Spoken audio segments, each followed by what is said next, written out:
So I promise you I'll talk a little bit about the impeachment. So most of the news is about the pre-trial. So just two topics lang. Bakit pre-trial? Kasi if you remember po, nagkaroon ng time during the hearing of former Chief Justice Corona na bumagal at tumagal kasi nga habang nagtatrial, minamark pa yung mga ebidensya. And then, pag ang prosecution biglang nagtanong, pwede bang yung second o third article ang i-present or may skip kami? O kaya kung parehong dokumento or parehong witness ang gagamitin, debate pa parate. So I really have to thank Secjan Joel, Senate Secretary Joel Montales and the professional Senate staff and yung mga researchers ng iba't ibang mga opisina ng mga senador who all agreed na kailangan talaga yan. So although some might think na may ups and downs yan every day, mas mabuti na yan kaso sa everyday sa trial magka-problema. So having said that, the second point kasi I want to make, and I think this is the most important point in the trial, is yung political neutrality or yung impartiality. So all throughout history, ang issue parati sa isang korte is to be impartial. Impartial. Ibig sabihin po, walang kinikilingan, di ba? Hindi pwedeng umpisa pa lang A versus B, kampi ako kay B. Di ba? Kaya nga sa jury system, they have to make sure na yung mga nasa jury hindi biased. So supposedly sa system natin na may judge, sila dapat ay trained na kahit na may personal opinion or may feelings about it, they apply the law. Diba? So for example, kung yung isang judge namatayan dahil sa drunk driving, pero ang batas natin, drunk driving 6 years lang, hindi pwedeng sabihin ng judge, 9 years ikulong yan. Kasi nga, kailangan niya sundin yung batas. But yung judge kasi is trained. So ang problema natin sa senator judges, we're not really trained as judges. Of course, some of us have been in other impeachment trials or whether sa House or sa Senate, so may konti ng experience. But still, ang layo sa training kahit na ng ating MTC or RTC judges, di ba? So yung impartiality is very important. So if you remember when we convened the court, nag-oath taking, di ba? Nauna ako at pagkatapos nag-oath naman yung lahat ng senator. Makikita nyo po dito sa resolution adopting the rules of procedure on impeachment trials, sa Rule 3, before the consideration of the articles of impeachment, the presiding officer shall administer the prescribed oath or affirmation to the members of the Senate then present and to the other members of the Senate as they may appear, whose duty shall be to take the same. Upon presentation of the articles to the Senate shall specify the date and time for consideration of such articles unless the Senate provides otherwise, di ba? So yan, ginawa natin lahat. Tingnan niyo yung next paragraph. Senators shall observe political neutrality during the course of impeachment trial. Tapos dinefine niya, political neutrality shall be defined as an exercise of public officials' duty without unfair discrimination and regardless of party affiliation or preference. Okay, ulitin ko ha. Without unfair discrimination and regardless of party affiliation or preference. So whether admin ka and policy ng admin, if it's the policy of the admin, to impeach a certain official, and whether opposition ka at ayaw mo ma-impeach, or baliktad, admin ka, ayaw mo ma-impeach, opposition ka, may gusto kang ma-impeach, dapat may fairness, dapat walang unfair discrimination, dapat may political neutrality. That's why, dun pa lang nung nabuo yung bagong majority nung May 11, ang sinabi sa amin ang priority, dalawa, ang ating ekonomiya, at pangalawa, yung magkaroon ng fair at maayos. Yun po ang sabi na fair at maayos, impartial at maayos na impeachment. Pero nagulat kami, bakit naging priority na buwagin yung bagong majority at tanggalin ako bilang Senate President. So isang theory dyan na lumabas is that ayaw kasi talagang lumabas ang buong katotohanan tungkol sa massive corruption that has been going on for the last 4 years. And yung simbolo ng massive corruption na yan ay nasa flood control. Nililiwanag ko po yan kasi sabi ng iba, flood control lang. Hindi po. Napakaraming instances of corruption. Some are endemic. Some were there. For example, pag sinabing Customs, BIR, DPWH, to be fair to the Marcos administration, even President Duterte said na may corrupt na contractor sa DPWH. Even President Duterte said, yan BIR, yan Customs. Remember, may kinulong siya sa Bureau of Immigration, di ba, BID. Lalo po during the time of President Pinoy, who we also honor today. Many people are honoring him. I had the privilege of also serving with him 3 terms sa Congress and then sa Senado. We were not always in agreement, but I recognize the good that he's done, as I recognize the good done by President Duterte. And during the Pinoy years, anti-corruption was also very important.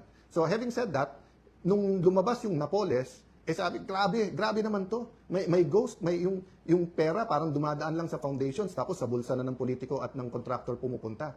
Ang problema mga kababayan, nagmukhang barya eh. Yung Napolis, pagdating dito sa ghost project sa flood control, isipin nyo, 350 billion a year. Yun ay sa flood control pa lang. Hanggang ngayon po, yung corruption dun sa maintenance projects na is another 300 billion a year. Halos wala pa akong nababasa dyan. So, napakarami pa ho. So, statement po ni Senator Win, paraphrasing, pag may lumabas na ebidensya, di pwede mag-hearing. I'm not so sure kung eksakto yun ang sinabi niya. So I won't comment sa kanya. But yung sinabi po ni Chairman Erwin na iikot na lang ba tayo sa flood control? O kaya yung sinabi ng iba na kapag ka may bagong ebidensya, hindi po ganun.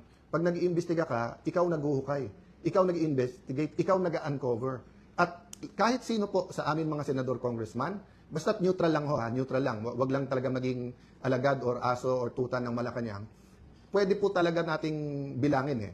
Yung 18 former Marines, sinabi nila may mga kasamaan sila, active at hindi active. So yung isang lane lang yon, yung mga bodyguards. May magandang point yung sinabi sa akin ng isang public official din. Sabi niya, Sen, bakit ba ang daming debate kung may katotohanan o wala?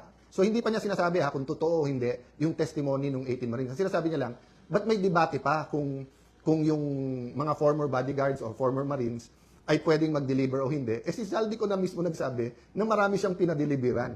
Di ba? And everyone agrees that former Congressman Zaldico is in the center of this. So hindi ko pa sinasabi na conclusive siya mastermind or kumbaga sa gera siya ang isa sa pinakamalaking general. But we all agree, whether we believe what he said or hindi, that he's in the center of that. At siya na nagsasabi nga na yung mga nilikom niya ay hindi para sa sarili niya at may mga diniliberan siya. Imposible naman mag-isa siya nag-deliver. So, going back to my point, that's one area to follow. Okay, number 2, dami pang public officials. Ang dami na banggit. So, dun sa inyo na nagtataka, bakit ako inaaraw-araw ni Senator Lacson? Di ba, nasabi ko na kasi nabuko sila eh. So, kasi kung susundan nyo, hukayin nyo yung ibang mga video at mga statement ni Senator Lacson, dumating ang point, siya na yung sumasagot eh. Siya na nag-i-interpret ko ano sinabi ng mga witness. Siya na nagsasabing, etong witness na to, okay, eto hindi. Eto credible, eto hindi. Tinausap daw niya si Yusek Bernardo. Nag-deliver daw, pero hindi sa Malacanang o hindi sa mga taga-Malacanang. Kung hindi, or hindi sa First Family, pero dito dineliver sa mga opisyal na to. And then ayaw niya patawag yung mga opisyal na yan. So, kahit na po yung mga investigador sa PNP na 6 months pa lang nag-training, nag-uumpisa na, may simple yan na kung paano mo susundan yung ebidensya. Di ba? So, napakaraming leads. So, ang question lang, gagawin natin ba to o hindi? Bakit ko to inuugnay sa impartial hearing? Kasi, kung ang gusto ng administrasyon, kalimutan muna natin lahat ng ibang corruption, impeachment muna kasi importante to.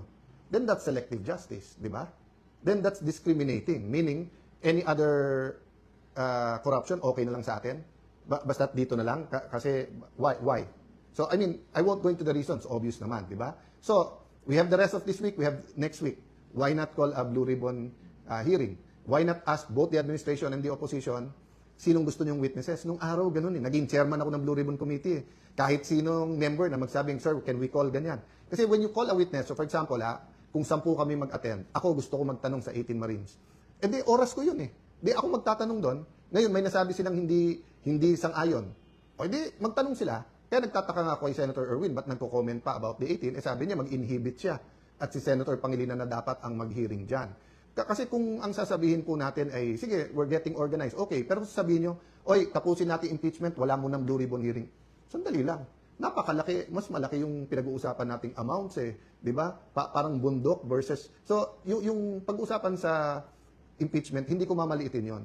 Pero kung ano man ang pag-uusapan natin sa corruption compared sa impeachment, it is at the very least as important. But in terms of volume of the money lost, napakalayo. Di ba? So ang point ko po, kailangan nakakapag-multitask tayo. Di ba? Kaya nga dinidistract eh. Kaya nga inaaraw-araw ko ni Senator Lacson, sasabihin niya, move on, tapos siya din ang hihirit.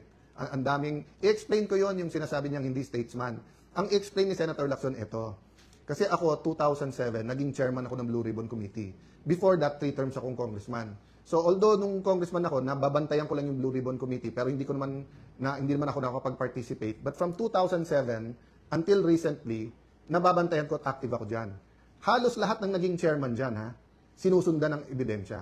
Halos lahat ng naging chairman dyan sa Blue Ribbon Committee. May reklamo ka man, hindi nila sasabihin committee de absuelto or iwa-whitewash, di ba? Oh, pero during the time of Senator Lacson, kaisa-isa siyang chairman, na obvious, dinidetermine ang direction ng committee. Siya na nagtuturo kung sinong guilty o hindi. Pati papunta sa DOJ, papunta sa ombudsman, di ba? Parang nagpapasahan. So, very clear yon, di ba? So, kung gusto niyo ng pampaputi, punta kayo kay Senator Lacson kasi magaling mag-whitewash. O, baka may may pampaputi, di ba? O. So, yun ang kino-compare niya ako sa lahat ng naging Senate President. Sige, compare din kita. Di ba? Kay Senator Gordon, ang comment lang naman doon dati mag-chance din magsalita yung iba. Once, si Senator Trillanes parang sinasabi. Pero Senator Gordon was always open. Anyone can ask questions. Pag sinabi mo, invite to, i-invite. Oh. Yung ibang naging chairman, Senator TG, maraming nagalit sa kanyang senador. Marami. Kasi nga yung Napoles, maraming tinamaan. Actually, some thought nga he was too open kasi minsan hindi pa na-verify na pag-usapan. But walang whitewash. Baliktad, ang tingin ng iba, too open nga. Oh. Wala naman reklamo nung ako ang naging chairman ng Blue Ribbon. So, napakaraming iba, sundan nyo. Wala doon. Kaya hindi yung partial report, ngayon, pinupuri niya ang ibang kasama natin. Pero nung una, pinupush niya, napirmahan yung report. Nakalimutan na rin yun.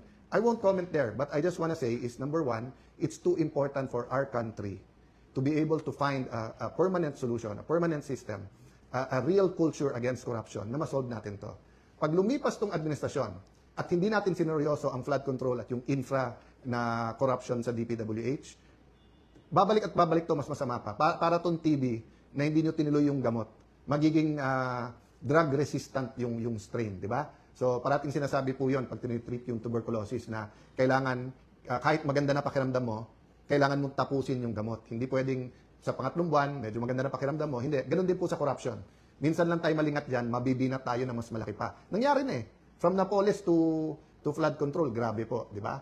So, having said that, I just want to mention this. We can't keep saying change, then we just change administrations, change presidents, change ombudsman, change Senate president. We have to change the political culture. We have to change our values. We have to change the foundations of what we call governance and values sa governance. So, I'm inviting everyone, total marami na tayo sa page na to, kung may ideas po kayo, let's put together a Philippine agenda. I think yun po yung mali from EDSA 1 until present, na kapag ka gusto natin ng revolusyon, inaano natin tao, sama-sama na tayo, magkaisa tayo, sama-sama na tayo. Pero pagka napalitan na ng leader, kami leaders, kami na lang magde-decide. So, I think if we want a real change, first, we have to ask God, Lord, anong masamang ginawa at anong... Number two, we have to do it together. So, special mention ko lang yung Tindig Pilipinas. So, di ba, yung grupo nila, Kiko D, nag-file sa ombudsman. So, na-receive namin today. Kausapin ko pa lawyers ko, pero alam ko na, sinabi ko na sagot ko dyan. But I just want to congratulate them for doing the job for the administration. Alam ko naman na nung ginawa ko to, sunod-sunod na mga kaso ang pupunta sa amin. Sanay na kami dyan, di ba? Sinabihan yung mga senador, pag hindi kayo malis, kakasuhan, pagka hindi kayo... Basta, so, ang point ko lang, just remember who you are, Kiko. Di ba? Kiko D. Aquino ka, hindi ka Kiko D. Marcos. Di ba? So, don't get instructions from the administration. In fact, kung nag-volunteer kayo, then you're even doing them a favor. I know, meron kayong issue kay Senator Bato, so file the cases. File the cases. Di ba? Mismong DILG nagsabi nung nasa Senado yung... si Senator Bato, walang warrant silang alam. Di ba? So, paano naging obstruction of justice? But I'll end there because I want to just spend a little bit of time to remind you what my dad stood for. No? So, maraming nagpo-post at nagpapasalamat naman ako sa lahat. And my dad was a fighter. He believed in education. Madalas niya sabihin sa amin na, Alan, Renren, Lino, Apia, I can leave you, sa house, sa money, pero mauubos yan. Pero the education, pag sineryoso nyo, walang makakaagaw sa inyo yan. Then, my mom's a teacher. My dad was a disciplinarian. So, there's so many things I can tell you about my dad and salamat sa mga nakaalala sa kanya. But the most important thing is, nung nagkasakit siya, he had an encounter, no? And he saw a light. Ang tawag nung iba doon, Damascus experience. Kasi, he kept on crying and he kept on saying, why me? So, akala namin, kasi ako yung nasa labas noon, din mami ko nasa kwarto, so I ran to see them. Actually, I woke up para ako nahagis from the couch to the floor. We were in the US noon, nagpapagamot siya. And then, he was crying, why me, why me? So sabi ko, why me? Kasi nga, medyo, hindi pa niya alam na cancer sa tiyan yun. Akala pa namin liver. Pero masakit parati, may pain parati. Pero nung sinabi niyang why me, sabi niya, alam niya yung ilaw na yun, na-feel niya na si God yun. At why me? Kasi parang sino siya para sabihin sa kanya ng Diyos na buhay siya, na I am a living God. Di ba? Yun yung interpretation ko. So, hindi yung exact words. So, after that, alam nyo, may message ang dad Ang message niya, number 1, make God number 1 in your life. And number 2, spend a little bit of time every day with God. So, sa dami ng pwede ko sabihin about my dad, I know if he was here, ang dami niyang gustong sabihin, pero ang ulit-ulitin niya yon na mga kababayan, mga kapatid, make God number 1 in our life. And then number 2, always spend time with God. So I have a week naman at hindi rin ako nakapag-post nung Father's Day. Medyo parang 10 years ako hindi may migraine, but nagkamali ako. I drank grapefruit, citrus yun, so nag-migraine ako nung Sunday. But I can spend naman the next few days telling you also something about Father's Day, about my dad. But what I want to say about Father's Day and about my dad is that hindi tayo pwedeng fatherless.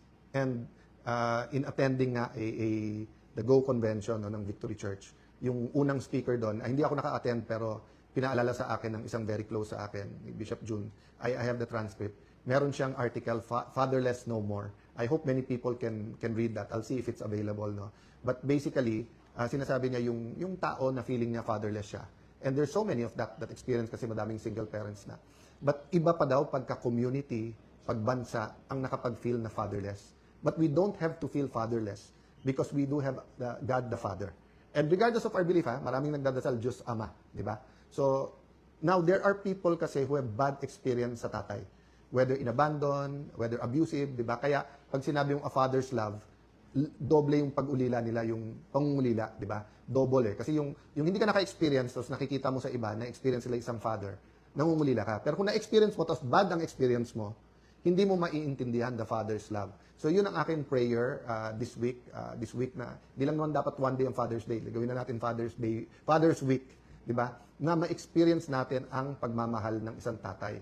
So yan din ang reminder ko, maging lalaki o babae, ang barangay captain, ang principal sa school, ang director sa gobyerno, ang mayors, governors, sa ating mahal na Pangulo, di ba?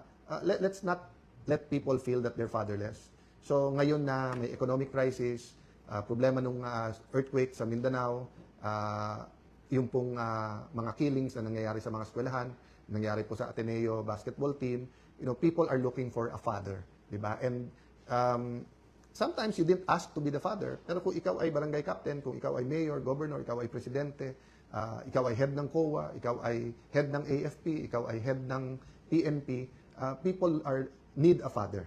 So sa ating pagdadasal at pagse-celebrate ng Father Day, let's also pray for the other fathers sa ating bansa. Kasi kapag naramdaman talaga ang pagmamahal ng isang tatay, mararamdaman mo yung protection, yung comfort, at saka kahit may uncertainties, alam mong may pangahawakan ka, di ba? So let me stop there and hope, di ba, na despite lahat tong division sa ating bansa, man-navigate po natin yung Blue Ribbon Committee, yung impeachment, and then itong mga sunod-sunod na violent crimes na nangyayari sa ating bansa. Don't forget about our economy, ang pangangailangan ng ating mga magsasaka.